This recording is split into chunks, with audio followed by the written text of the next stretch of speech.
Con ơi, trong những ngày sắp tới, ta sẽ mở ra kho báu thiên đàng, những cánh cửa tài chính rộng lớn để con bước vào và thấy sự nhân bội phước lành chưa từng có.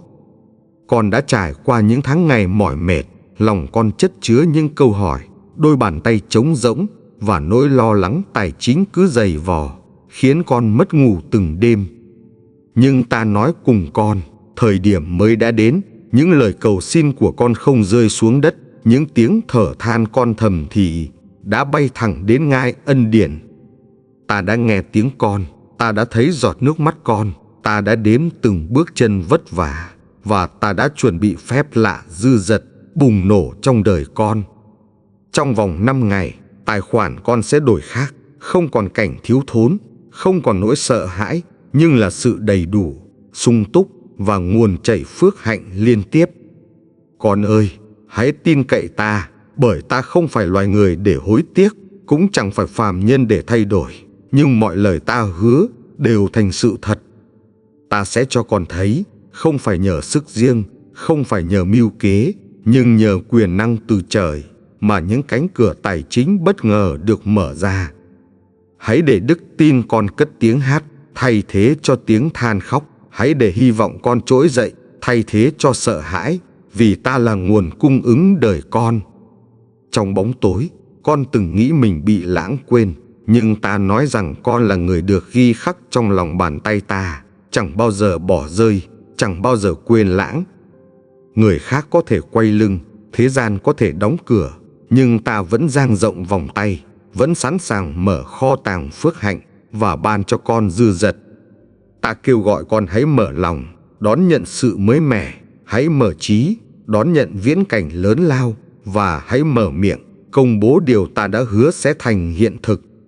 Con hãy nhẹ nhàng để lại bình luận, nói với ta điều con đang mong chờ, để lòng con được mở ra, và niềm tin con được khắc sâu khi chia sẻ cùng nhiều người.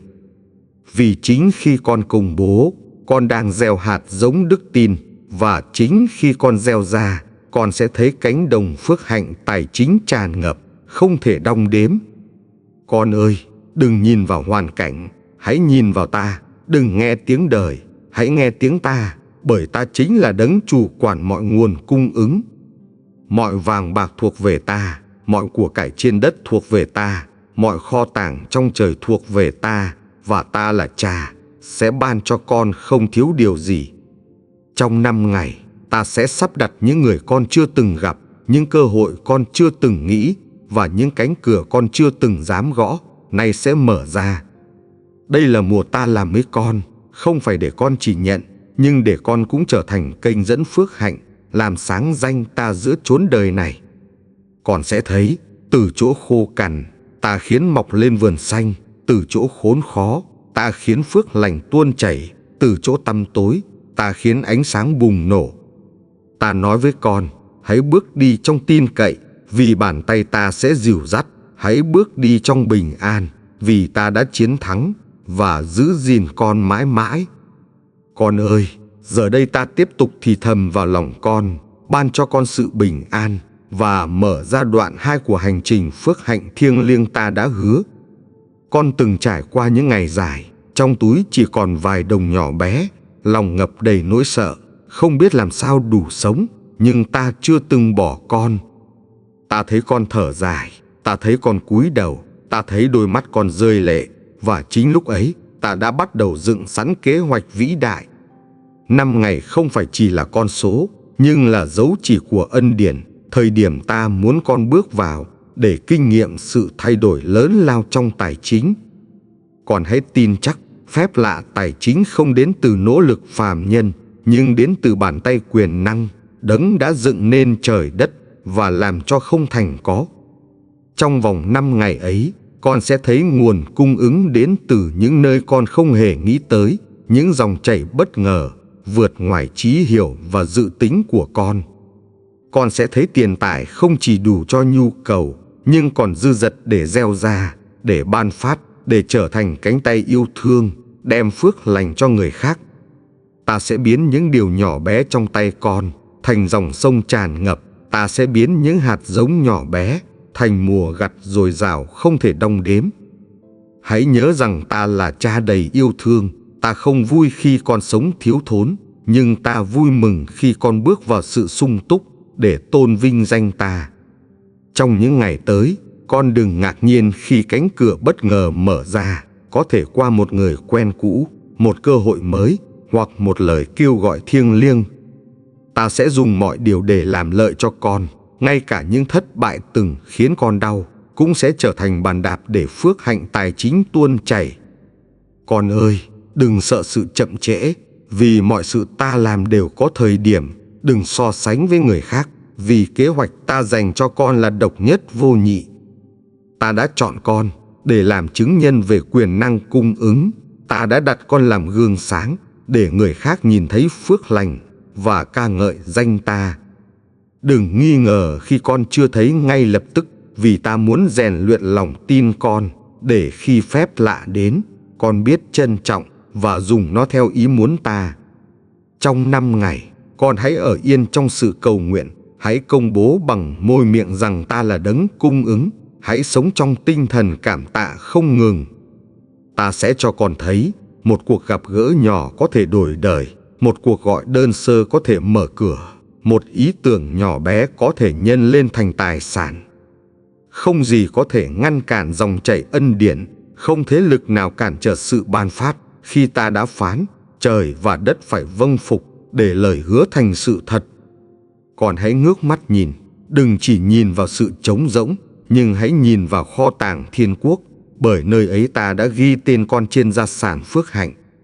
Trong 5 ngày, con sẽ bước từ lo lắng sang an bình, từ thiếu thốn sang đầy đủ, từ mong mỏi sang vui mừng, vì ta làm điều mới trên đời con. Con ơi, hãy nắm chắc lời ta như chiếc neo giữ hồn, hãy giữ vững đức tin như ngọn đèn soi lối, vì phép lạ tài chính đang đến gần từng ngày. Con yêu dấu, giờ đây ta mở ra phần 2 của hành trình, để con hiểu rằng nguồn tài chính không chỉ là sự sống, mà còn là lời chứng về quyền năng ta. Khi con nhìn thấy túi tiền trống rỗng, lòng con run rẩy. Ta biết rõ, nhưng ta muốn con nhận ra rằng ta chưa bao giờ bỏ rơi con dù một lần. Trong bóng tối thiếu thốn, ta đã thắp ngọn đèn hy vọng. Trong khô cạn, ta đã cho mạch nước chảy. Trong sa mạc, ta làm nở hoa đầy sắc màu tươi sáng. Ta muốn con hiểu, tài chính chỉ là công cụ, nhưng khi đặt nó trong tay ta, công cụ ấy sẽ trở thành khí cụ cho sự mở rộng vương quốc phước hạnh. Không phải tiền bạc làm con mạnh mẽ, mà chính sự hiện diện ta. Nhưng ta ban cho con tiền bạc để con bước đi vững vàng và không bị thiếu thốn. Trong vòng 5 ngày ta hứa, ta sẽ làm cho nguồn tài chính bùng nổ, như lửa lan rộng, như mưa rào tuôn đổ, như sông lớn vỡ bờ. Con hãy chuẩn bị tâm lòng rộng mở, vì phước hạnh không chỉ đổ vào túi con, mà còn qua con, chảy ra đến những người khác đang khát khao sự giúp đỡ. Ta muốn con trở thành dòng kênh truyền tải, không chỉ giữ lại, nhưng còn chia sẻ, vì chính trong cho đi, con sẽ thấy sự gia tăng gấp bội, vượt xa mong đợi. Con ơi, nhiều khi con cầu xin, nhưng lại nghi ngờ, như một người gieo hạt mà không tin hạt sẽ mọc. Ta kêu gọi con hãy gieo bằng đức tin. Trong 5 ngày ấy, hãy nói bằng miệng rằng Chúa là đấng cung ứng. Hãy tin trong lòng rằng ta làm điều mới, và hãy bước đi với thái độ cảm tạ. Ta không đòi hỏi con làm việc quá sức, ta không ép con tự xoay sở. Ta muốn con nương cậy vào sức mạnh ta, để thấy phép lạ tài chính thật sự. Nhiều người nghĩ giàu có chỉ dành cho người tài giỏi, nhưng ta phán giàu có thuộc về những ai tin cậy, vì chính ta là nguồn của mọi sự dồi dào. Con đừng nhìn vào tay trống rỗng, hãy nhìn vào kho tàng ta, vì trong đó không chỉ có đủ, mà còn dư dật để làm đầy mọi khoảng thiếu. Hãy nhớ, phước hạnh không đến chậm, không đến nhanh, mà đến đúng lúc, bởi ta là đấng canh giữ thì giờ. Ta biết khi nào con cần và sẵn sàng. Trong những ngày này, hãy tránh lời than phiền, vì than phiền ngăn cản phép lạ, nhưng hãy thay thế bằng lời tạ ơn, vì tạ ơn mở toang cánh cửa trời. Con sẽ thấy một cơ hội nhỏ có thể biến thành dòng tiền, một ý tưởng nhỏ có thể mở lối, một mối quan hệ cũ có thể mang về nguồn cung ứng lớn. Không gì là ngẫu nhiên, mọi điều ta sắp đặt, con sẽ nhận ra, từng bước đi, từng cuộc gặp, từng ý nghĩ đều được ta điều phối cho phước hạnh tài chính. Trong 5 ngày, con sẽ thấy sự đổi mới, không chỉ ở ví tiền mà cả trong lòng, để con biết ta không chỉ ban tiền mà còn ban bình an thật. Ta muốn con bước vào niềm tin trưởng thành, không lệ thuộc vào hoàn cảnh, nhưng đứng vững trên lời ta, để con trở thành chứng nhân về sự cung ứng. Còn hãy nhớ kỹ, ta không chỉ ban đủ, nhưng ta ban dư dật, không chỉ để con hưởng, mà để con trở thành ngọn đèn sáng giữa thế gian đang thiếu thốn. Con yêu dấu, giờ đây ta tiếp tục thì thầm, để con thấy rằng mọi phép lạ tài chính không đến từ sức con, nhưng đến từ ân điển ta trải rộng khắp nơi.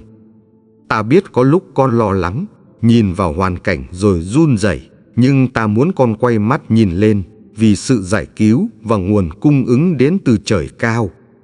Trong 5 ngày ta định, ta sẽ làm rung chuyển những cánh cửa đã đóng lâu, ta sẽ mở khóa những kho báu và đặt chúng trong tầm tay con một cách lạ lùng.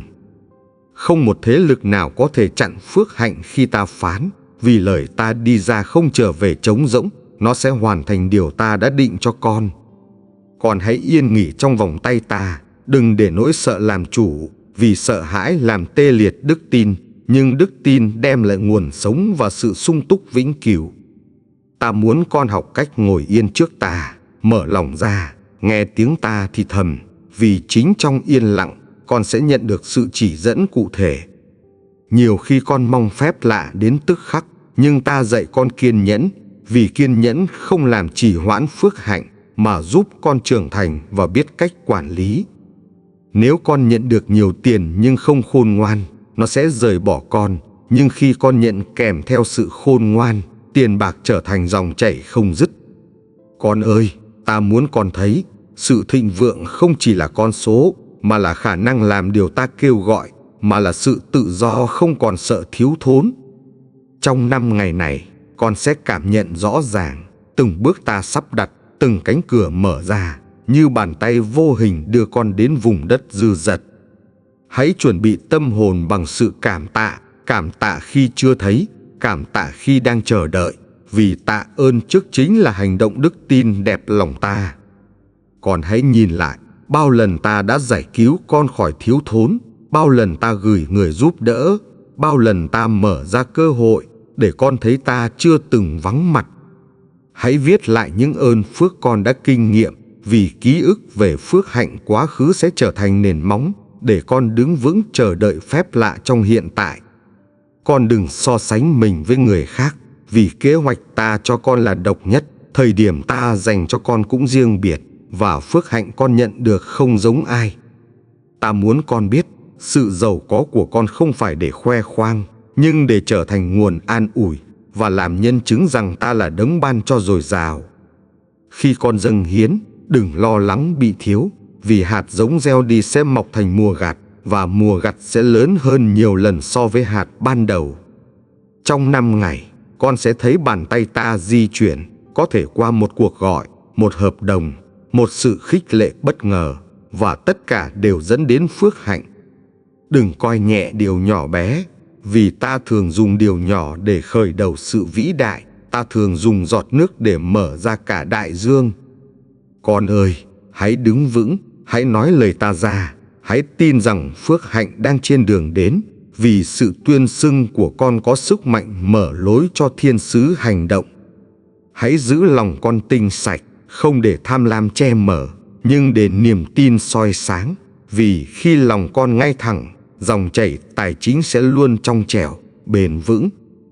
Con yêu dấu, ta đang bước cùng con trên hành trình mới, nơi mà lòng tin sẽ mở ra kho báu, và phước lành tài chính sẽ bùng nổ trong cách con chưa từng tưởng tượng. Trong 5 ngày ta hứa, không phải chỉ là những con số tăng lên, mà là sự biến đổi trong tâm hồn, để con học cách nhìn tiền bạc như công cụ trong tay Chúa. Con đừng lo nghĩ quá nhiều về hôm nay, đừng để những hóa đơn làm lòng con nặng trĩu, vì ta là đấng đã phán, ta sẽ cung cấp mọi nhu cầu của con. Hãy nhìn bông hoa ngoài đồng, Chúng chẳng làm lụng vất vả, cũng chẳng lo âu, vậy mà Cha trên trời vẫn mặc cho chúng vẻ đẹp huy hoàng, huống chi con là con ta. Ta muốn con tin rằng sự quan phòng của ta vượt xa sự tính toán của con, và phước hạnh tài chính ta ban sẽ đến bằng những cách vượt ngoài sự khôn ngoan loài người. Khi con đi ngủ, hãy đặt mọi gánh nặng trước ta, vì đêm chính là thời điểm ta hành động, mở những cánh cửa không ai có thể khóa, chuẩn bị ngày mới đầy dư dật. Trong những ngày sắp tới, con sẽ thấy tín hiệu rõ ràng, như cơn gió nhẹ thổi qua đồng xanh, báo hiệu mùa gặt phước hạnh đang đến gần, để làm vui mừng lòng con. Ta nhắc con nhớ, đức tin không phải là thấy rồi mới tin, nhưng tin trước rồi mới thấy, và chính sự tin ấy mở đường cho ta thi hành phép lạ.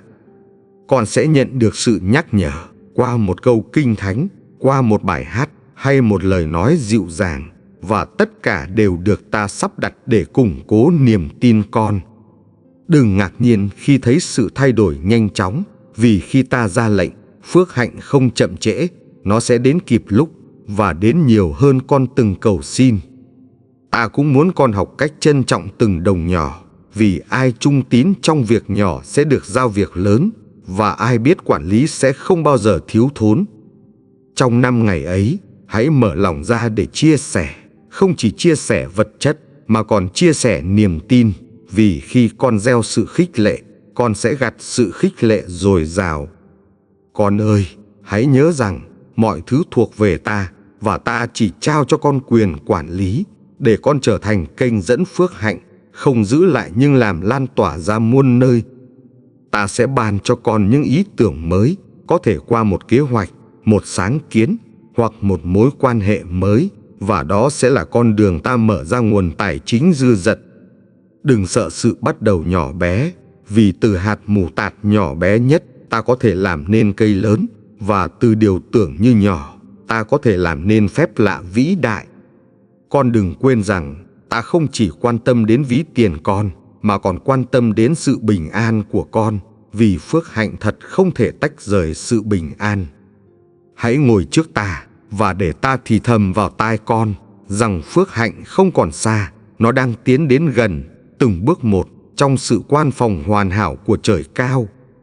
Con ơi, khi con bước đi trong vâng phục, không điều gì có thể ngăn trở, vì sự vâng phục mở ra cửa trời và làm chảy xuống những ân điển không ngừng nghỉ. Ta không muốn con sống chỉ với hy vọng mơ hồ, mà muốn con kinh nghiệm thực tế, tận mắt thấy tay ta hành động, tận tay chạm vào phước hạnh dư dật ta ban. Trong 5 ngày này, con hãy giữ lòng hân hoan, vì sự vui mừng trong Chúa chính là sức mạnh, và chính sức mạnh ấy sẽ giúp con bước vào mùa phước hạnh bùng nổ. Con yêu dấu, ta muốn con hiểu rằng không phải mọi kho báu đều nằm trong ngân hàng, nhưng phước hạnh thật sự bắt đầu từ lòng tin, từ sự kết nối sâu sắc với ta. Trong những ngày ta đã định, nguồn tài chính sẽ bùng nổ, không chỉ để thỏa mãn nhu cầu con, nhưng để chứng minh rằng ta là đấng quan phòng, chẳng bao giờ bỏ quên con. Ta sẽ đưa đến những con người đúng lúc, những cuộc gặp tưởng tình cờ, nhưng thật ra là sắp đặt thiêng liêng, để mở cho con cánh cửa tài chính, không ai có thể đóng lại. Con đừng khinh thường sự im lặng, vì trong tĩnh lặng, ta vẫn làm việc, ta vẫn rời núi, ta vẫn chuyển dịch nguồn tài nguyên đến nơi con đang cầu nguyện trong đức tin. Những giọt nước mắt con rơi xuống, ta đều thấy, và những lời cầu xin con thầm thỉ, ta đều nghe, và chúng đang hóa thành dòng chảy phước hạnh, chảy vào cuộc đời con. Trong 5 ngày, con sẽ nhìn thấy dấu hiệu rõ ràng, có thể là một khoản tiền bất ngờ, một cơ hội mới, hoặc một cánh cửa công việc mở ra, vượt ngoài dự tính của con. Ta dặn con, hãy tiếp nhận với lòng biết ơn, vì biết ơn chính là chiếc chìa khóa mở ra nhiều ân điển hơn, và người biết ơn sẽ luôn có thêm lý do để ca ngợi ta. Con ơi, đừng so sánh mình với ai, vì ta có kế hoạch riêng cho con, và phước hạnh tài chính ta ban cho con được đo bằng tình yêu, chứ không bằng tiêu chuẩn thế gian. Ta muốn con biết rằng, giàu có thật không nằm ở số dư tài khoản, nhưng ở niềm bình an, và ở sự chắc chắn rằng mọi nhu cầu đều được ta chu cấp đầy đủ. Khi con trao những điều nhỏ bé trong tay con, ta sẽ làm nó trở nên dư dật, như 5 chiếc bánh và 2 con cá nuôi cả đoàn dân đông, chẳng hề thiếu thốn gì. Trong hành trình 5 ngày ấy, con hãy để lòng mở rộng, không đóng kín bởi lo lắng, vì lo lắng sẽ ngăn phước hạnh, còn lòng tin sẽ mời gọi phép lạ xảy ra. Con hãy mạnh dạn tuyên bố rằng ta là con của Đấng sáng tạo, và nguồn tài chính của ta không đến từ đất mà đến từ trời, nơi chẳng bao giờ cạn kiệt. Mỗi khi con thấy khó khăn, hãy nhớ rằng phước hạnh không bao giờ đến trễ, nhưng đến đúng thì giờ, và ta là Đấng luôn giữ đúng lời hứa, chẳng bao giờ sai hẹn. Con hãy vui mừng ngay cả khi chưa thấy kết quả, vì sự vui mừng ấy chính là lời chứng rằng con tin, và chính niềm tin vui mừng mở ra cửa kho báu thiên đàng. Trong 5 ngày, hãy cầu nguyện với đức tin mạnh mẽ, hãy đặt tay lên công việc con làm, và ta sẽ làm cho nó sinh lợi gấp nhiều lần, để làm sáng danh ta. Đừng sợ thất bại, vì thất bại chỉ là bước đệm, và ta có thể biến thất bại thành cơ hội, biến tổn thất thành mùa gặt, miễn là con còn giữ lòng tin nơi ta. Con ơi, ta không chỉ muốn con giàu có, ta muốn con trở thành nguồn phước cho nhiều người, vì của cải thật không phải để tích trữ, mà để tuôn chảy và làm chứng. Hãy để lòng con trở thành vườn phước hạnh, nơi ta có thể gieo hạt giống dư dật, để rồi từ đó mọc lên cây sự sống, nuôi dưỡng cả đời con và nhiều thế hệ. Ta phán với con hôm nay rằng 5 ngày tới không phải chỉ là lời hứa suông, nhưng là khoảng thời gian ta bày tỏ quyền năng, và con sẽ thấy ta hành động cách rõ ràng. Vì ta là Đức Chúa Trời hằng sống, Đấng giữ giao ước đời đời, Đấng luôn bảo vệ, chu cấp và bày tỏ vinh quang của Ngài qua chính cuộc đời con, mãi mãi không thay đổi. Con yêu dấu, ta ngồi đây bên con, trong sự tĩnh lặng của linh hồn, để thì thầm rằng phước hạnh đã được định sẵn, chẳng ai có thể lấy mất khỏi con. Khi ánh sáng bình minh ló dạng, cũng là lúc lời hứa ta bừng sáng trong đời con, bởi vì mỗi ngày mới đều mang theo một cơ hội và một phép lạ chưa từng thấy. Con hãy nhớ rằng ta đã vẽ sẵn bản đồ tài chính cho con, không một ngã rẽ nào bị bỏ quên, không một cánh cửa nào bị đóng khi ta đã định mở. Trong những ngày tới, khi con bước đi với niềm tin, những bước chân con sẽ vang lên như khúc ca chiến thắng, bởi ta đi trước, bày sẵn con đường dư dật cho con. Có những lúc con tưởng mình đi trong khô hạn, nhưng chính trong sa mạc, ta đã làm nước phun ra từ tảng đá, và cũng vậy, ta sẽ khiến tài chính con trổ bông. Đừng lo khi mắt con chưa thấy, vì niềm tin không phải là nhìn thấy bằng mắt, mà là tin vào lời ta, tin rằng ta chẳng bao giờ lãng quên những gì con dâng hiến. Khi con giữ lòng trung tín với ta, những gì con gieo trong nước mắt sẽ trổ ra trong niềm vui, và mùa gặt tài chính sẽ đến với sự dư dật không thể đong đếm. Ta muốn con dừng lại và suy ngẫm rằng nguồn cung ứng không phải đến từ đất mà từ trời, bởi ta là Đấng kiểm soát mọi nguồn tài nguyên và mọi kho báu thuộc về ta. Con đừng sợ hãi những tiếng nói xung quanh, đừng để lời hoài nghi làm con nản lòng, vì chỉ có lời ta mới là sự thật, chẳng bao giờ thay đổi, dù đời biến động. Trong 5 ngày, sự chuyển mình sẽ xảy ra, và tài khoản con sẽ vang lên những dấu hiệu mới, không phải ngẫu nhiên, mà là kết quả của lời hứa, đã đến kỳ ứng nghiệm. Khi con thấy một cơ hội xuất hiện, hãy bước tới với lòng can đảm, vì ta đã ban cho con sự khôn ngoan để nhận biết đâu là cánh cửa ta mở ra cho con. Hãy để lòng con tựa như cánh đồng rộng lớn, sẵn sàng tiếp nhận hạt giống ta gieo, để rồi mùa gặt sẽ đến, dư dật, phong phú, vượt ngoài sức tưởng tượng của con. Con ơi, ta muốn con hiểu rằng sự dư dật không chỉ để con tận hưởng, mà còn để con trở thành chứng nhân rằng ta là Đức Chúa Trời ban cho, và Ngài không hề tiếc giữ. Ta biết những đêm con thao thức, lo lắng về nhu cầu trước mắt, nhưng hôm nay ta nói rằng mọi điều con cần đã được định sẵn, chẳng thiếu một điều gì. Đừng chạy theo đồng tiền như thế gian, vì đồng tiền không mang lại sự bình an, nhưng hãy tìm kiếm ta trước hết, và mọi phước hạnh tài chính sẽ thêm vào cho con. Trong những thử thách, con hãy nhìn thấy bàn tay ta, vì thử thách chính là nơi đức tin được tinh luyện và nơi phước hạnh sắp được sinh ra từ sự kiên trì vững vàng. Hãy để trái tim con trở nên khiêm nhu, vì sự khiêm nhu là mảnh đất tốt, nơi ta có thể gieo hạt giống dư dật, để rồi nở rộ thành mùa gặt dồi dào cho con. Con hãy đứng vững trong sự cầu nguyện, đừng mệt mỏi, vì cầu nguyện chính là hơi thở mở ra kho tàng thiên đàng, và ta là đấng đáp lời những ai bền lòng tìm kiếm. Hãy nhớ, phước hạnh không đến từ sức lực con, mà từ ân điển ta, và chính ân điển ấy đang phủ lấy con, để tài khoản con trở nên sống động trong 5 ngày tới. Và con sẽ hát ca ngợi ta, vì ta đã biến sự khô cạn thành sông ngòi, biến sự thiếu thốn thành kho báu, và biến cuộc đời con thành lời chứng sáng ngời trước muôn dân. Con hãy lắng nghe, ta đang mở ra cho con một mùa mới, nơi tài khoản con sẽ không còn khô cạn, mà tràn đầy nguồn phước, như sông ngòi tuôn chảy mãi mãi. Trong 5 ngày sắp tới, những gì con từng mong đợi bấy lâu sẽ được lay động, vì ta không để sự chờ đợi của con trở nên vô ích, nhưng biến nó thành chứng nhân. Con hãy bước đi trong sự yên lặng, bởi phước hạnh lớn lao thường đến trong những khoảnh khắc người đời không ngờ, và con sẽ thấy ta làm việc cách đầy quyền năng.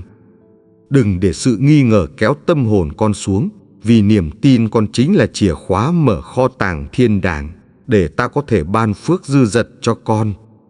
Hãy nhìn vào đồng ruộng đang chín vàng, đó chính là hình ảnh ta đặt trước mắt con, rằng mùa gặt tài chính đã sẵn sàng, chỉ chờ con thu hoạch với đôi tay trung tín. Khi con cầu xin, con đừng nghi ngờ, nhưng hãy tin chắc rằng ta lắng nghe từng lời, và ta sẽ làm vượt trên điều con xin, để con biết ta thành tín.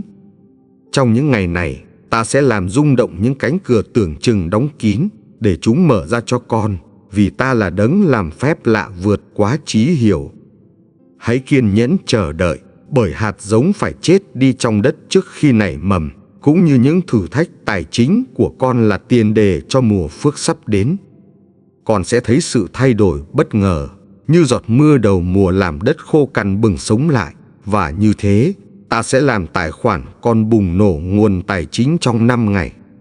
Hãy giữ lòng biết ơn, vì biết ơn là dòng suối dẫn phước hạnh tuôn chảy, và khi con tạ ơn, con mở ra cánh cửa để ta tiếp tục tuôn đổ dư dật. Con hãy nhớ rằng, ta không chỉ ban để con có đủ, mà để con trở nên kênh dẫn phước hạnh, chia sẻ cho những người thiếu thốn, và làm sáng danh ta. Khi con trao đi trong tình yêu thương, ta sẽ làm cho số ít trở nên nhiều, và làm cho tài chính con không bao giờ cạn kiệt, bởi ta là đấng giữ mọi kho báu. Đừng e sợ những ngày khó khăn, vì khó khăn chỉ là nơi ta chứng tỏ tình yêu, và cũng là nơi đức tin con được nâng lên, để thấy phép lạ hiện hữu trong đời con. Con hãy sống trong sự trông cậy, bởi sự trông cậy nơi ta sẽ không bao giờ bị hổ thẹn, vì ta là Đức Chúa Trời hằng giữ lời hứa, và chẳng bao giờ đổi thay. Những dòng chảy phước hạnh sẽ đến từ những nơi con không ngờ tới, từ những mối quan hệ mới, từ công việc tưởng nhỏ bé, để con nhận biết ta có nhiều cách ban phước. Hãy mở rộng tấm lòng con, vì khi con mở rộng, con cho phép ta đổ đầy, và chẳng có gì có thể ngăn cản nguồn tài chính ta chuẩn bị cho con trong những ngày này. Ta muốn con giữ lòng vững vàng, đừng bị dao động trước tin tức hay hoàn cảnh, bởi ta là nền tảng kiên cố, và phước hạnh ta ban chẳng hề lung lay bởi thế gian. Con sẽ kể lại cho nhiều người nghe, rằng Đức Chúa Trời đã bẻ gãy xiềng xích thiếu thốn, và đưa con vào cánh đồng dư dật, để chứng tỏ quyền năng Ngài là thật. Và rồi con sẽ hiểu rằng mọi việc xảy ra trong đời con đều nằm trong kế hoạch lớn lao, và kế hoạch ấy chính là để con bước vào phước hạnh vượt ngoài mong đợi. Con ơi, hãy sẵn sàng ca ngợi ta, vì trong 5 ngày, ta sẽ cho con nếm trải sự bùng nổ tài chính, để lòng con biết rằng ta là đấng luôn thành tín. Con ơi, ta thấy những đêm dài con thao thức, lòng chất chứa bao lo lắng, vì tài chính cạn kiệt, và con sợ rằng phước hạnh sẽ chẳng bao giờ đến. Ta muốn con nhớ, ta không phải là Đức Chúa Trời của sự thiếu thốn, nhưng là đấng của dư dật. Ta dựng nên trời đất để ban cho con tất cả điều tốt. Trong 5 ngày sắp tới, con sẽ thấy sự lay động kỳ diệu, những gì từng đóng kín nay mở ra, và những gì khô cằn sẽ bừng sống lại, bởi ta vẫn làm phép lạ. Con hãy giữ tâm trí bình an, vì bình an chính là chiếc chìa khóa giữ cửa lòng rộng mở, để phước hạnh có thể chảy vào và không bị ngăn cản bởi sự lo âu. Những lời cầu xin âm thầm của con không hề bị quên lãng. Ta đã thu góp từng tiếng thở dài, từng giọt nước mắt, để biến chúng thành hạt mưa phước rơi xuống đời con. Ta là đấng làm mới lại những cánh đồng khô hạn, cũng chính là đấng sẽ phục hồi tài khoản của con, để con không còn lo thiếu, nhưng dư dật để ca ngợi ta. Con hãy bước đi trong sự tin cậy, vì niềm tin giống như dòng điện vô hình, nối liền con với thiên đàng, và qua đó ta truyền xuống sức mạnh phước hạnh không ngừng. Đừng nhìn vào hoàn cảnh hiện tại, bởi hoàn cảnh chỉ là tạm thời, nhưng sự thành tín ta là vĩnh cửu, và lời ta hứa sẽ thành sự thật trong 5 ngày tới. Khi ta phán phước hạnh sẽ đến, thì chẳng có sức mạnh nào cản trở được. Dù con người khước từ hay cửa ngõ bị khóa chặt, ta vẫn mở ra con đường phước hạnh. Con sẽ thấy sự bùng nổ bất ngờ, như một hạt lúa rơi xuống đất nảy mầm thành đồng ruộng. Cũng thế, ta sẽ làm tài khoản con sinh sôi gấp bội vượt ngoài hiểu biết. Con hãy dâng lời cảm tạ ngay cả trước khi phước hạnh đến, bởi tấm lòng biết ơn mở ra những dòng sông thiêng liêng, và ta sẽ ban thêm cho những ai luôn biết tạ ơn. Ta không chỉ ban phước cho con để đủ sống, nhưng để con trở thành dòng suối chảy ra, nuôi dưỡng những tâm hồn khát khao và chia sẻ cho những ai túng thiếu. Khi con trao đi trong tình yêu, con không mất đi, nhưng gieo hạt giống vào đồng ruộng thiên đàng, và ta sẽ làm cho nó nảy mầm thành mùa gặt dư dật. Ta thấy những ngày con cố gắng hết sức mà tài chính vẫn mong manh, nhưng đừng lo, bởi ta đang chuẩn bị một sự thay đổi để chứng tỏ quyền năng ta cho con. Trong 5 ngày, con sẽ nhận ra phước hạnh không đến từ sức lực con, nhưng từ ân điển ta, và chính ân điển ấy sẽ mở ra cánh cửa phước hạnh vượt ngoài mong đợi. Đừng để sợ hãi chiếm ngự, vì sợ hãi là kẻ trộm cướp niềm tin, còn đức tin chính là nền tảng, giúp con đứng vững và đón nhận mọi ơn phước từ nơi ta. Con sẽ kể lại cho nhiều người nghe rằng Đức Chúa Trời đã làm rúng động tài chính con, và mọi người sẽ biết ta là đấng thành tín, chẳng bao giờ bỏ rơi con. Hãy để lời ta trở thành ánh sáng soi đường, vì ánh sáng ấy sẽ dẫn con bước ra khỏi bóng tối lo lắng, để bước vào đồng cỏ xanh tươi của sự dư dật. Con ơi, ta phán rằng 5 ngày tới sẽ không giống bất cứ ngày nào trước đây, bởi ta sẽ làm bùng nổ phước hạnh, và con sẽ ca ngợi danh ta mãi mãi. Vậy nên, con hãy giữ lòng bình an, hãy bước đi trong sự tin cậy, và hãy chuẩn bị tấm lòng biết ơn, bởi phước hạnh ta ban sẽ vượt xa điều con từng nghĩ. Con ơi, ta phán với con rằng, trong 5 ngày sắp tới, bầu trời tài chính của con sẽ rực sáng, và nguồn cung ứng từ thiên đàng sẽ tràn xuống. Những cánh cửa từng đóng chặt vì sự thiếu thốn, giờ đây sẽ mở ra, như cánh cổng vàng được đẩy rộng, để ánh sáng phước hạnh bao phủ cuộc đời con. Con hãy nhớ, ta không bao giờ để con sống trong khốn khó mãi mãi, nhưng ta dùng giai đoạn thử thách để rèn luyện lòng tin và chuẩn bị phước hạnh dư dật.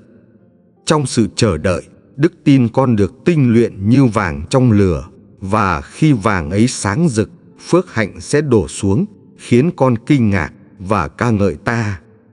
Con sẽ thấy những khoản nợ tưởng chừng không thể trả sẽ tan biến, bởi bàn tay ta can thiệp, biến điều không thể thành có thể, để con được tự do. Ta muốn con biết rằng không một gánh nặng tài chính nào có thể trói buộc con khi con đặt lòng tin nơi ta, bởi ta là đấng chu cấp vô hạn.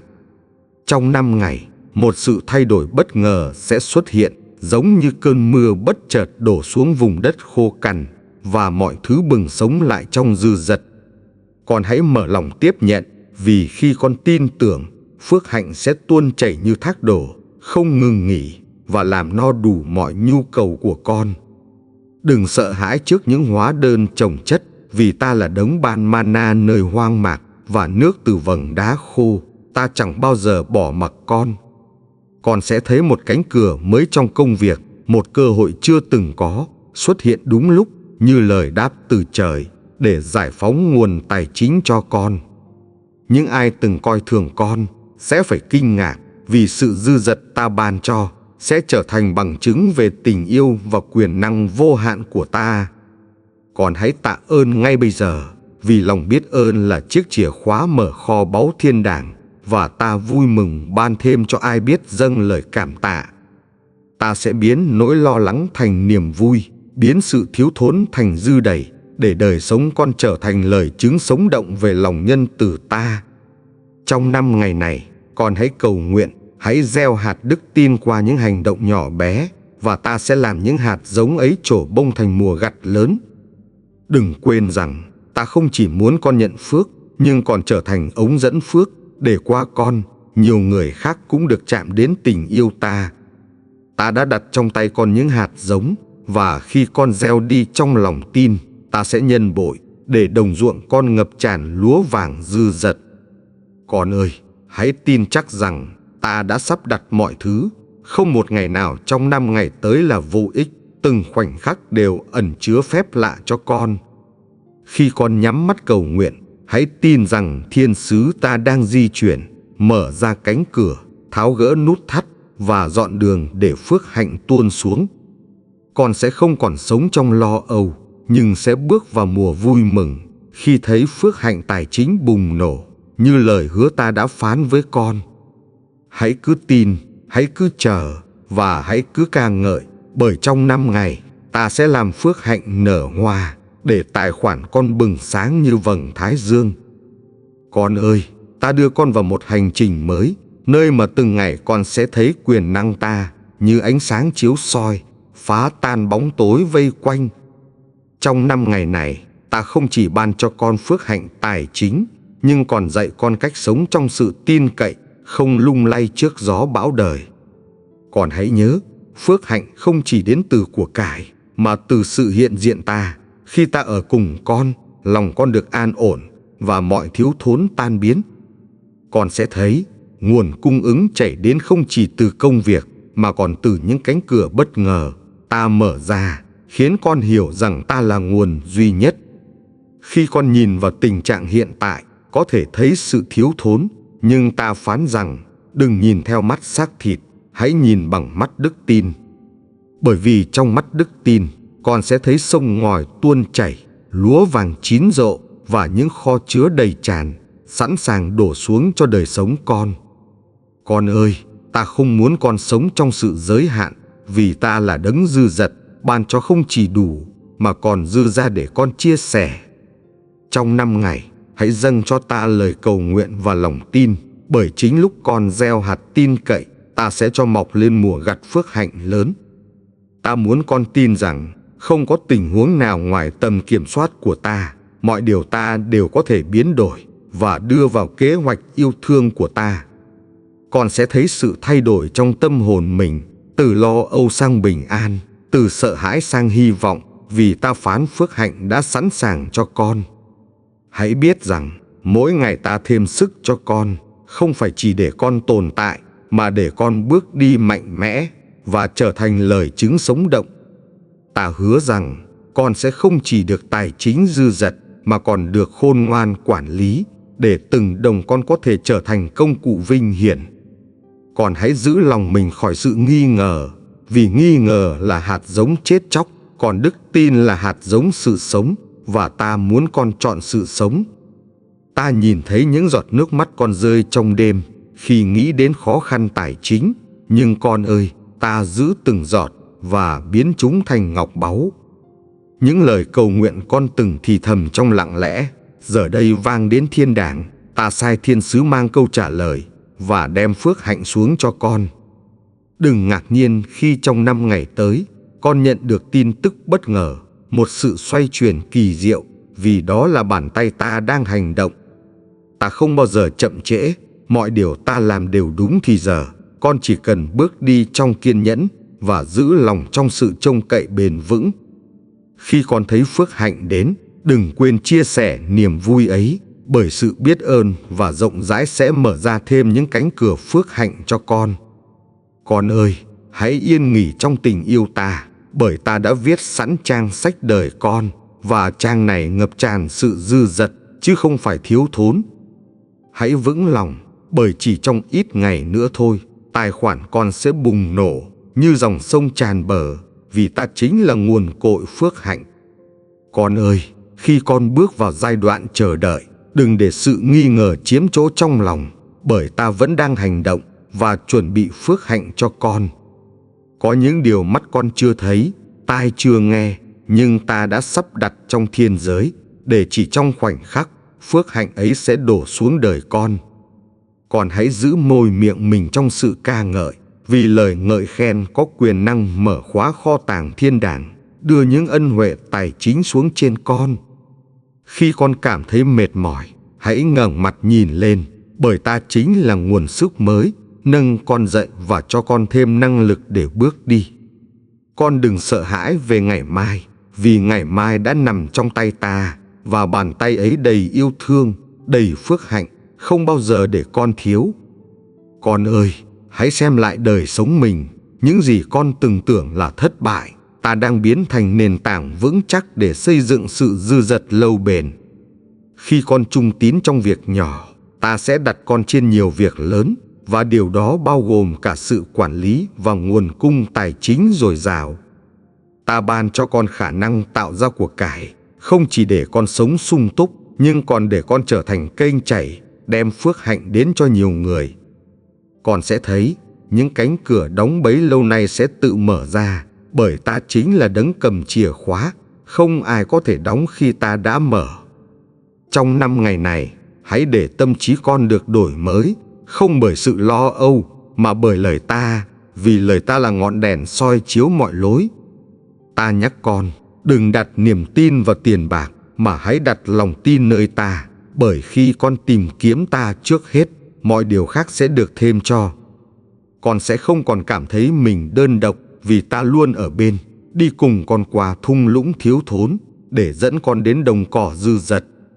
Hãy để trái tim con học cách biết ơn, ngay cả trước khi phước hạnh đến, vì lòng biết ơn sẽ biến ngày chờ đợi thành thời khắc của phép lạ.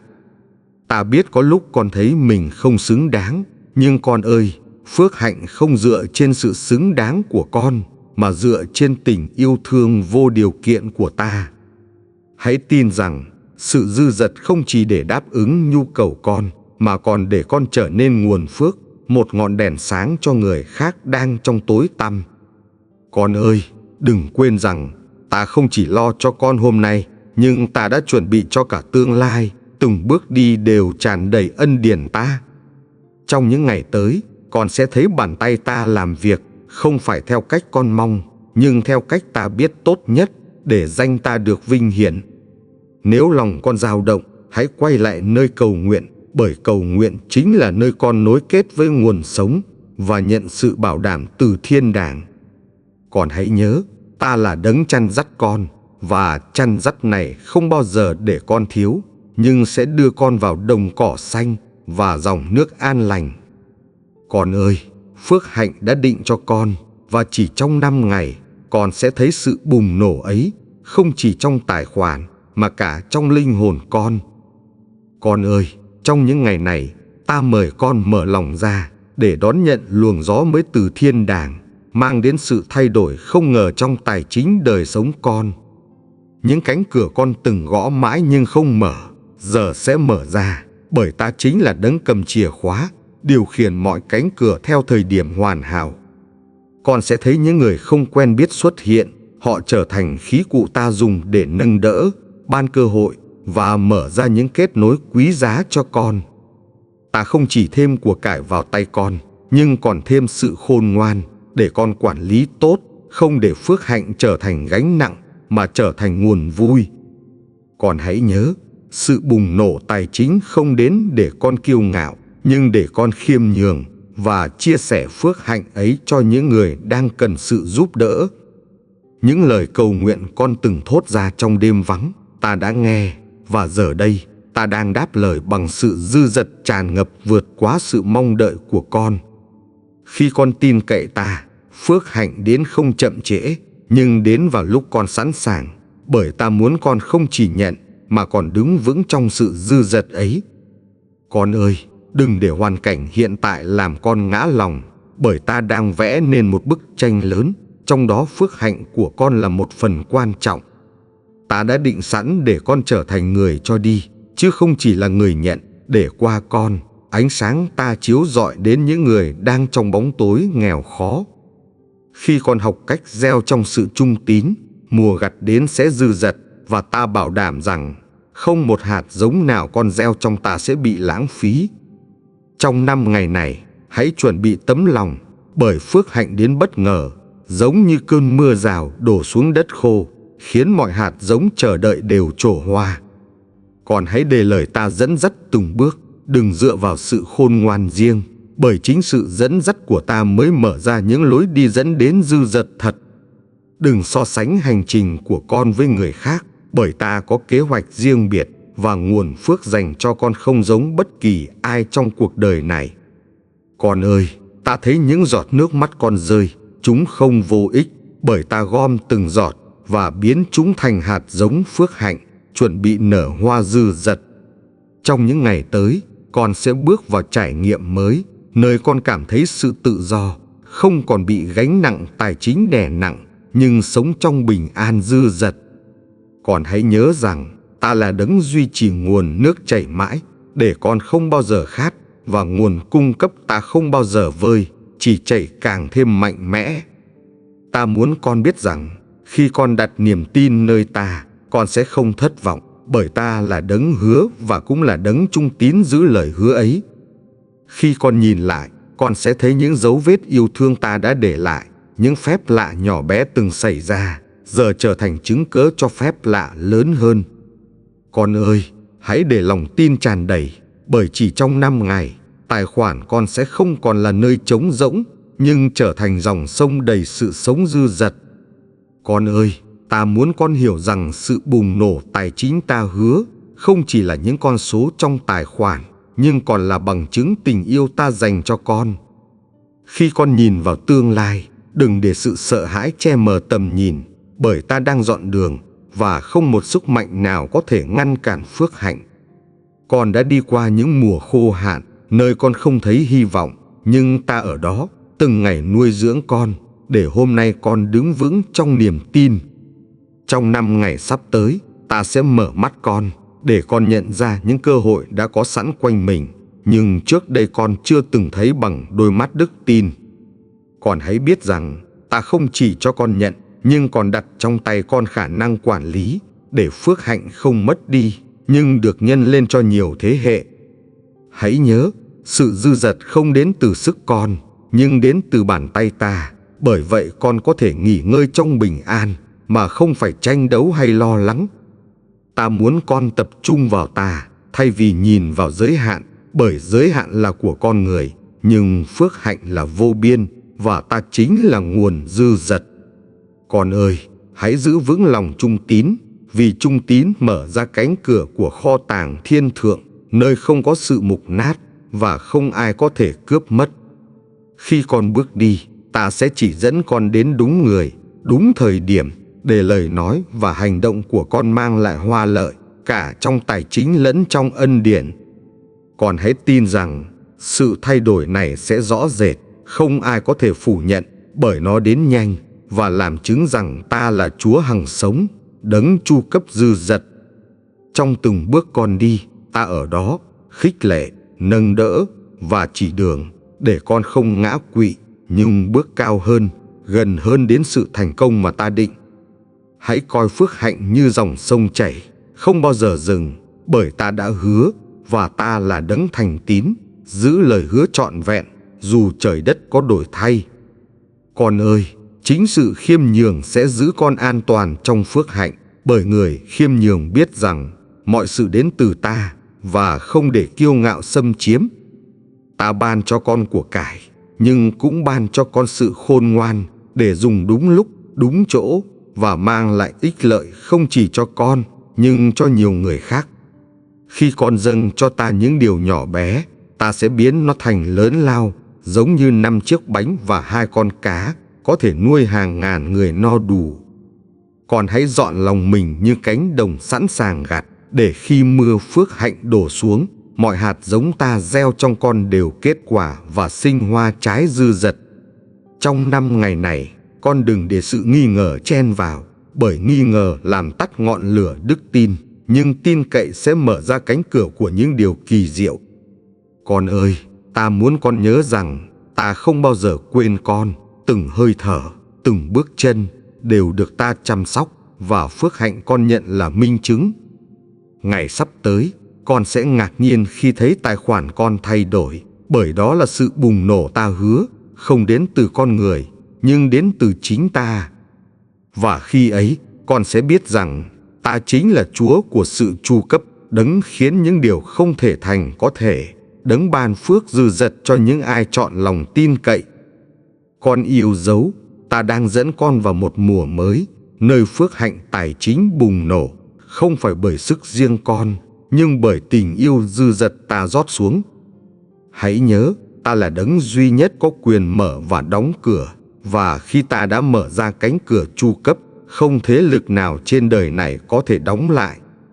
Trong 5 ngày, con sẽ chứng kiến sự thay đổi rõ rệt, như hạt giống gieo xuống đất này trồi lên, kết quả và trổ bông, vượt quá điều con từng mong đợi. Còn hãy giữ lòng trung tín trong từng việc nhỏ, bởi chính sự trung tín ấy làm ta vui lòng và mở ra cánh cửa chứa đựng kho báu thiên thượng cho con. Đừng nhìn vào sự thiếu thốn hiện tại, bởi sự thiếu thốn chỉ là tạm thời, nhưng lời hứa ta thì vĩnh hằng, và nó sẽ bùng nổ đúng lúc ta định cho con. Ta đã thấy nước mắt con rơi trong những đêm dài, khi con lo lắng về nợ nần, nhưng hôm nay ta hứa sẽ xoay chuyển tình hình một cách diệu kỳ. Con ơi, ta không để con phải hổ thẹn, bởi ta là đấng bảo vệ danh dự con. Ta sẽ khiến kẻ khác nhìn thấy ân điển ta tràn ngập trong cuộc đời con. Con hãy nhớ, phước hạnh không chỉ để thỏa mãn nhu cầu cá nhân, nhưng còn để con trở thành nguồn chúc phước, làm sáng danh ta giữa thế gian này. Trong những ngày tới, con sẽ thấy ta mở ra những kết nối mới, những cánh cửa việc làm, những hợp đồng, những nguồn thu nhập bất ngờ. Tất cả đều do ta sắp đặt. Con chớ sợ hãi trước thử thách, bởi thử thách chỉ là nền tảng để ta bày tỏ quyền năng, biến điều tưởng chừng như bất lợi thành bước đệm cho sự thăng tiến. Hãy đứng vững trong niềm tin, bởi ta không bao giờ chậm trễ. Mọi sự ta làm đều có thời điểm, và thời điểm ta định luôn là thời điểm tốt đẹp nhất. Còn hãy dâng cho ta tấm lòng biết ơn, ngay cả khi chưa thấy kết quả, bởi lòng biết ơn mở ra dòng chảy phước hạnh và khiến con nhận nhiều hơn điều con cầu xin.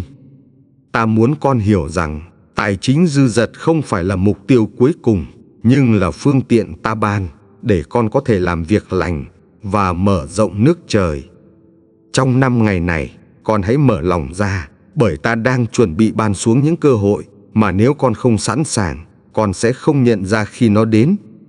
Con ơi, hãy biết rằng lời cầu nguyện của con không bao giờ vô ích.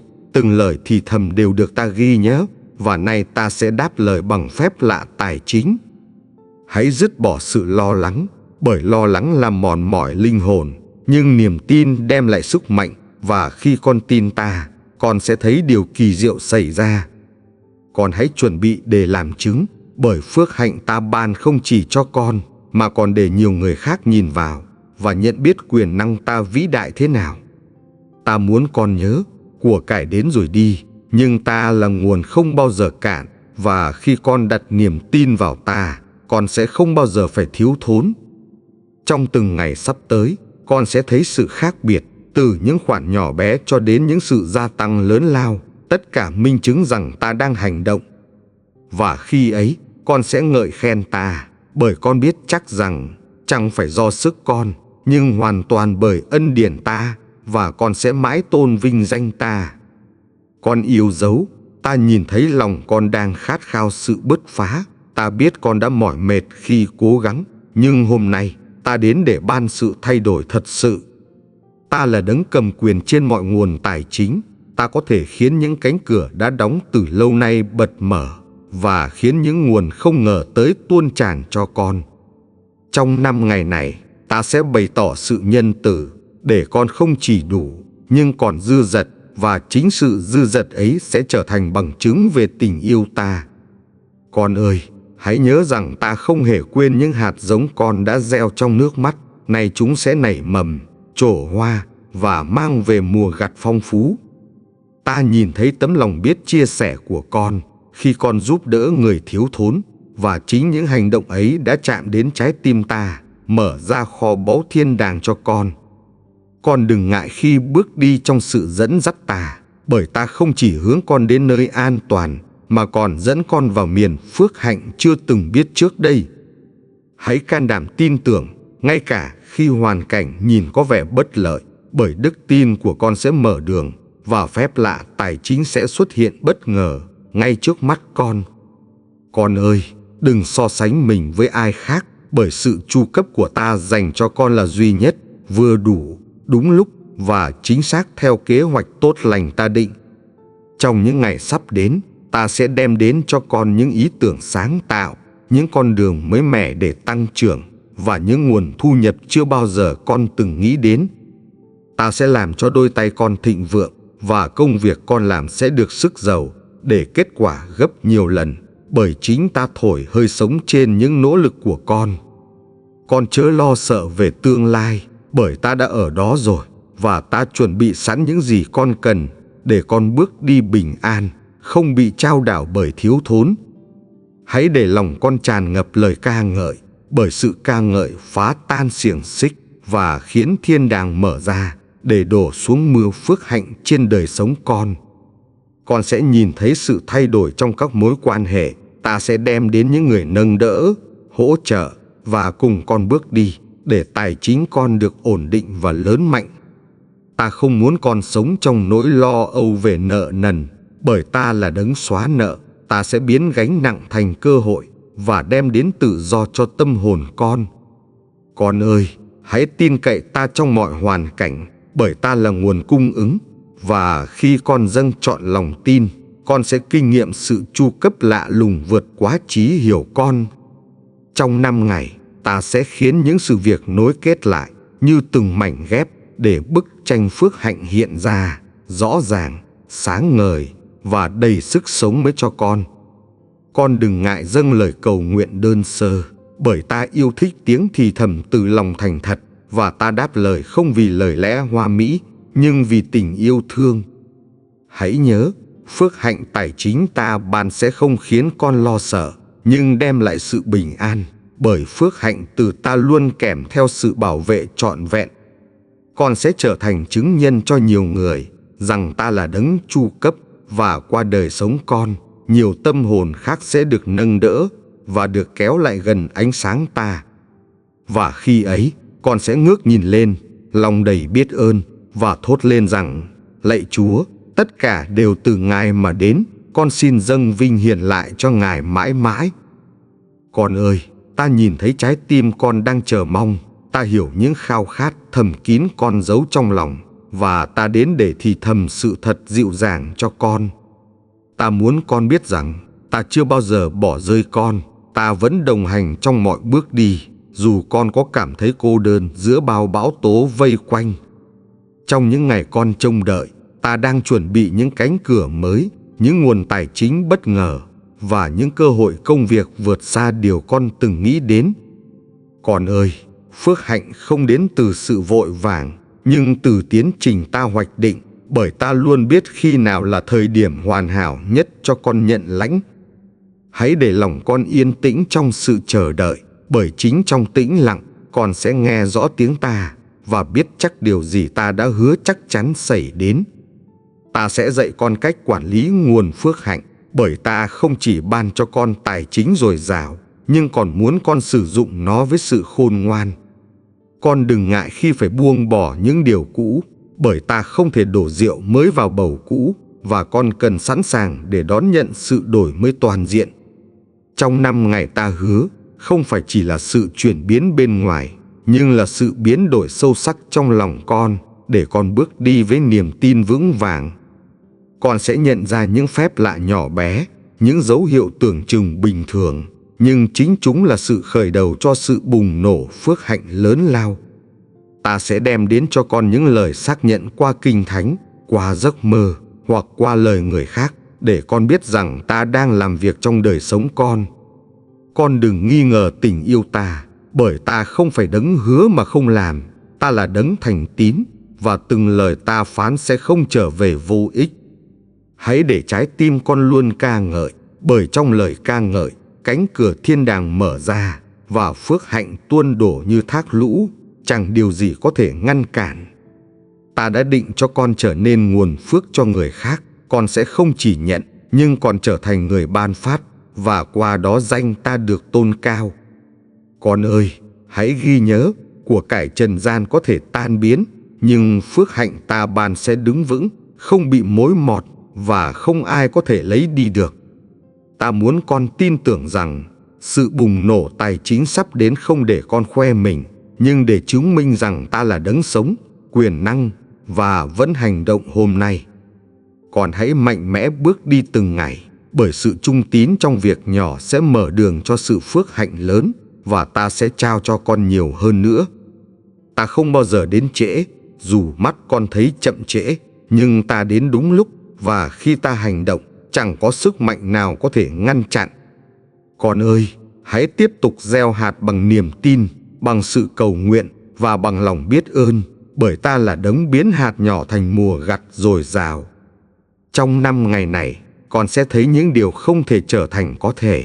Những cánh cửa tưởng đã đóng vĩnh viễn sẽ mở, và con sẽ bước vào phước hạnh mới. Và khi ấy, con sẽ nhận biết rằng chẳng phải bởi sức con, nhưng là bởi tay ta, để con mãi mãi dâng vinh hiển cho đấng ban nguồn sống. Con yêu dấu, ta biết lòng con đang chờ mong sự thay đổi, và ta đến để khẳng định rằng những gì ta hứa sẽ sớm được thực hiện trong cuộc đời con. Con đừng sợ hãi khi nhìn thấy hiện tại thiếu thốn, bởi trong cảnh khô hạn, ta vẫn có thể khiến suối nước tuôn chảy và ban cho con nguồn cung không dứt. Ta chính là đấng đã nuôi dân ta trong đồng vắng 40 năm, và cũng chính ta sẽ nuôi dưỡng con, không để con thiếu thốn bất cứ điều gì. Con hãy đặt lòng tin vào ta, thay vì nhìn vào hoàn cảnh, bởi đôi mắt đức tin sẽ nhìn thấy điều vô hình, và tay con sẽ chạm đến điều ta chuẩn bị. Con ơi, hãy học cách mở lòng mình trong sự cầu nguyện, bởi khi con kêu cầu, cánh cửa thiên đàng rung động, và ta sai thiên sứ mang phước hạnh đến cho con. Trong 5 ngày này, từng bước con đi đều được ta sắp đặt. Con sẽ thấy những cuộc gặp gỡ tình cờ trở thành chìa khóa, mở ra những nguồn tài chính bất ngờ. Con đừng ngạc nhiên khi thấy những người từng quên lãng nay quay lại giúp đỡ, bởi ta có thể xoay chuyển lòng người để thực hiện kế hoạch phước hạnh cho con. Ta cũng sẽ dạy con biết ơn trong từng chi tiết nhỏ, bởi tấm lòng biết ơn sẽ giữ cho con khiêm nhường và mở rộng không gian để phước hạnh tiếp tục chảy vào. Con ơi, hãy nhớ rằng của cải không chỉ là tiền bạc, nhưng còn là sự bình an, sự vui mừng và mối quan hệ lành mạnh ta ban cho con. Khi con đặt ta lên trên mọi sự, ta sẽ làm cho tay con đầy dư, và chẳng điều gì có thể cản trở sự bùng nổ tài chính mà ta đã hứa. Hãy để lòng con nghỉ ngơi trong sự hiện diện ta, bởi khi con ngồi yên bên ta, ta sẽ trao cho con những ý tưởng sáng tạo, dẫn đến sự thành công. Ta biết con đã nhiều lần cố gắng bằng sức riêng, nhưng giờ đây ta mời gọi con hãy để ta hành động, bởi sức mạnh ta vượt xa mọi điều con từng nghĩ đến. Con đừng so sánh bản thân với ai, bởi phước hạnh ta dành cho con được đo lường cách riêng, và không ai có thể chiếm lấy phần thuộc về con. Hãy tin rằng ta đang mở ra cánh cửa mới nơi con chưa từng bước tới, và chính nơi ấy, phước hạnh dồi dào sẽ được tuôn đổ xuống trên con. Ta không muốn con chỉ nhận phước, nhưng còn trở thành người gieo hạt, bởi khi con gieo ra bằng lòng rộng rãi, con sẽ gặt lại bội phần theo đúng lời ta hứa. Con ơi, hãy nhớ rằng, giàu có thật sự là khi con biết chia sẻ, bởi qua sự ban phát, ta làm cho nguồn cung của con chẳng bao giờ cạn kiệt.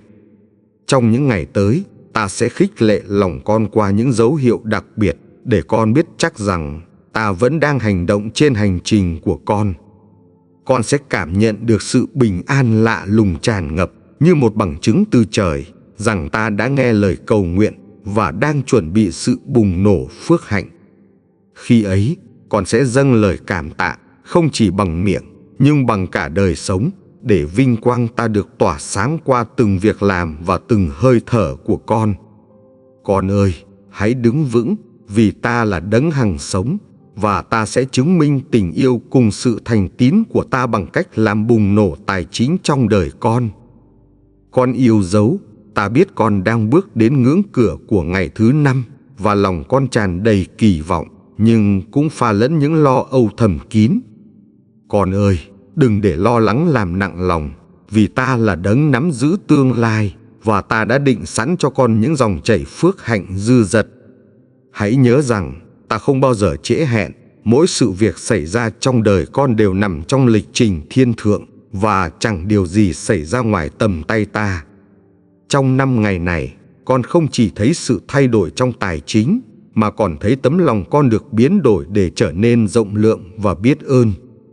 Ta muốn con hiểu rằng của cải ta ban không chỉ để tích trữ, nhưng để trở thành dòng chảy, tưới mát cho những ai đang khát khao và cần được nâng đỡ. Khi con biết dùng phước hạnh của mình để chia sẻ, ta sẽ nhân lên gấp bội, và kho tàng thiên đàng sẽ chẳng ngừng tuôn đổ xuống trên đời con. Con ơi, hãy để đôi tay mình trở thành công cụ của sự ban phát, bởi chính qua sự trao đi, ta bày tỏ lòng nhân từ và mở rộng bờ cõi con.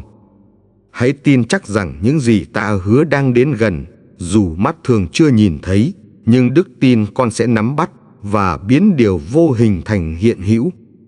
Còn hãy nhớ lời ta, ai gieo trong nước mắt sẽ gặt trong vui mừng, vì phước hạnh con mong chờ chính là kết quả của những ngày tháng kiên trì. Ta đã nhìn thấy từng giọt mồ hôi con rơi, từng lời cầu xin thầm lặng, và nay ta sẽ biến đổi chúng thành cánh đồng bội thu phước hạnh.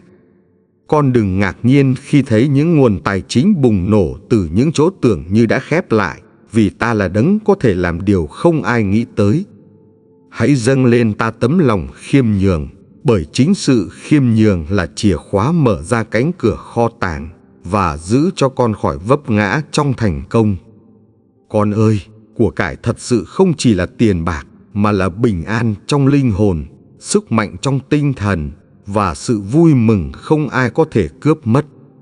Khi con đặt ta làm trọng tâm, mọi sự khác sẽ được thêm vào, và con sẽ thấy đời sống con tỏa sáng như chứng nhân về sự nhân từ vô tận của ta. Trong 5 ngày này, ta sẽ đưa con qua những trải nghiệm để học cách tin cậy, bởi đức tin con là nền tảng để giữ phước hạnh lâu bền. Ta không muốn con chỉ nhận được, mà còn học cách giữ và quản lý khôn ngoan, để nguồn cung con có thể tiếp tục sinh sôi và chạm đến nhiều người khác. Con hãy chuẩn bị lòng mình, vì trong những ngày tới, con sẽ thấy sự bùng nổ tài chính như cơn mưa phước lành từ trời, phủ kín khắp đời sống con.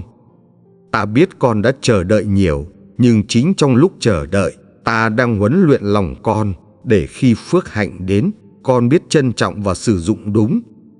Con yêu dấu, hãy nhớ rằng ta chính là nguồn, và khi con gắn chặt vào nguồn, con sẽ chẳng bao giờ thiếu thốn, vì ta là suối phước vô tận đời đời. Con yêu dấu, trong giờ phút cuối cùng của hành trình này, ta muốn con giữ lòng bình an, vì điều ta đã hứa sẽ sớm hiển lộ trọn vẹn trên đời sống con. Con đừng sợ hãi khi phía trước còn nhiều điều chưa rõ ràng, vì ta là ánh sáng soi đường, và mọi bước con đi đều nằm trong tay ta. Những giọt nước mắt con gieo xuống hôm qua, hôm nay đã được ta gom góp, và trong những ngày tới chúng sẽ hóa thành dòng chảy phước hạnh không dứt.